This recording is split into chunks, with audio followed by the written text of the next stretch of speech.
તમે જાણો છો રાધિકા શું કામ કરી રહી છે? રાધિકા ક્યાં સુધી ભણેલી છે? મોટી વહુ શ્લોકા મહેતા કાયદામાં સ્નાતક છે, જ્યારે નાની છે તેમણે ક્યાં સુધી અભ્યાસ કર્યો છે? આ તમામ સવાલો કદાચ તમારા મનમાં પણ થતા હશે.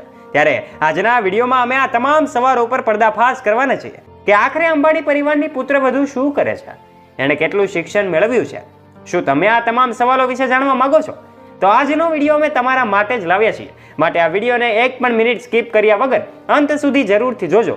અને હજુ સુધી આપે અમારી ચેનલ ધ ડીએ મોટિવેશનને સબસ્ક્રાઇબ ન કરી હોય તો નીચે રહેલું બેલ આઇકન દબાવીને અમારી ચેનલને અવશ્ય સબસ્ક્રાઇબ કરી લેજો, જેનાથી અમારા નોલેજેબલ અને રસપ્રદ વિડીયોઝની નોટિફિકેશન્સ મળતી રહે આપને સૌથી પહેલા. રાધિકા એટલી સંસ્કારી અને ગુણવાન છોકરી છે કે કોઈ પણ તેને પોતાના ઘરની વહુ બનાવવા માંગે છે. રાધિકા એક બિઝનેસ વુમન છે. તેણી વિરેન મર્ચન્ટની દીકરી છે અને શૈલા મર્ચન્ટ એન્કોર હેલ્થ કેરના સીઈઓ રાધિકાએ કેથરેન જોન કોનન સ્કૂલ અને એમ કહેવાય કે એલો મીડિયા વર્લ્ડ સ્કૂલ મુંબઈમાંથી પોતાનું સ્કૂલિંગ કર્યું છે. ત્યારે રાધિકાએ એના પિતા માટે હંમેશા કામ કર્યું છે. એના પિતા Viren merchant Radhika encore health care કંપનીના ડિરેક્ટર્સમાંથી એક છે. આ રાધિકા ભરતનાટ્યમમાં પણ ખૂબ માહિર છે. રાધિકા એની સાદગી માટે જાણીતી છે. એને નજીકથી જાણનારા લોકો જાણે છે કે રાધિકા ખૂબ જ ડાઉન ટુ અર્થ છે. રાધિકાના પિતા દેશના પ્રખ્યાત વ્યક્તિ છે. મુકેશ અંબાણી પણ ઉદ્યોગપતિઓમાંના એક છે. જ્યારે રાધિકાના પિતાની કુલ સંપત્તિની જો વાત કરવામાં આવે તો એ 50 કરોડ રૂપિયાની આસપાસ હોવાનું માનવામાં આવે છે. જો કે એમની અંબાણી સાથે કોઈ સરખામણી નથી. મુકેશ અંબાણીએ આ પહેલા 1000 કરોડ રૂપિયાથી વધુ ખર્ચ કર્યા છે.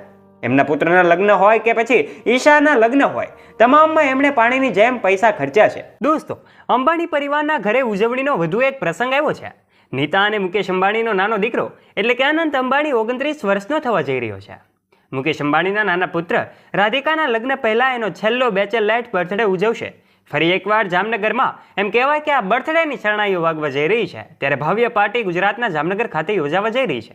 સલમાન ખાન સહિતની મોટી મોટી સેલિબ્રિટીઓ ફરીથી દેશ વિદેશમાંથી જામનગર પહોંચશે અને બોલિવૂડની અનેક હસ્તીઓ પણ ત્યાં હાજર રહેશે. આ સાથે જેમ કહેવાય કે મોટા મોટા ઉદ્યોગપતિઓ પણ આ બર્થડે પાર્ટીમાં જામનગર પહોંચવાના છે. ત્યારે દોસ્તો, એની તારીખ પણ અંબાણી પરિવારે જાહેર કરી છે કે આખરે ક્યારે આ અંબાણી પરિવારનો બર્થડે ગુજરાતના જામનગર ખાતે ઉજવવા જઈ રહ્યા છે અને આમાં કેટલો ખર્ચો થવાનો છે. 10 એપ્રિલ ખાસ વાત એ છે કે રાધિકા જ્યારે લગ્ન પહેલા તેનો છેલ્લો બેચલર જન્મદિવસ ઉજવશે ત્યારે જામનગરમાં વરરાજાના છેલ્લા બેચલરના જન્મદિવસને વધુ ખાસ બનાવવા માટે વ્યવસ્થા કરવામાં આવી છે, જેની એક ખાસ ઝલક પણ જાહેર કરવામાં આવી છે. દોસ્તો, અંબાણીના ફેન પેજ અપડેટ લોકોને એક વિડીયો શેર કરીને અનંત અંબાણીના 29મા જન્મદિવસની ઉજવણીની તૈયારીઓની ઝલક બતાવી હતી. અહેવાલો અનુસાર આ અનંત એમ કહેવાય કે અનંત 29મા જન્મદિવસને યાદગાર બનાવવા માટે મુકેશ અને નીતા અંબાણીએ જામનગરમાં એક ભવ્ય પાર્ટીનું આયોજન કર્યું છે અને આ વર્ષે પણ અનંતની બર્થડે પાર્ટી જામનગરમાં યોજાવા જઈ રહી છે. ત્યારે જામનગરમાં અનંત અંબાણીના પ્રી વેડિંગના કાર્યક્રમ બાદ એમ કહેવાય કે જામનગર સમગ્ર ભારતમાં નહીં પણ દુનિયામાં ફેમસ બન્યું છે. ત્યારે ફરી એકવાર આ જામનગરમાં બર્થડે સેલિબ્રેશન થવા જઈ રહ્યું છે. ત્યારે ખરેખર આ જામનગરની ઝલક, ગુજરાતની ઝલક વિશ્વભરમાં પહોંચવાની છે. તો કોમેન્ટ બોક્સમાં અનંત અંબાણી માટે જન્મદિવસની ખૂબ ખૂબ શુભકામનાઓ અને હેપી બર્થડે લખવાનું ભૂલતા નહીં.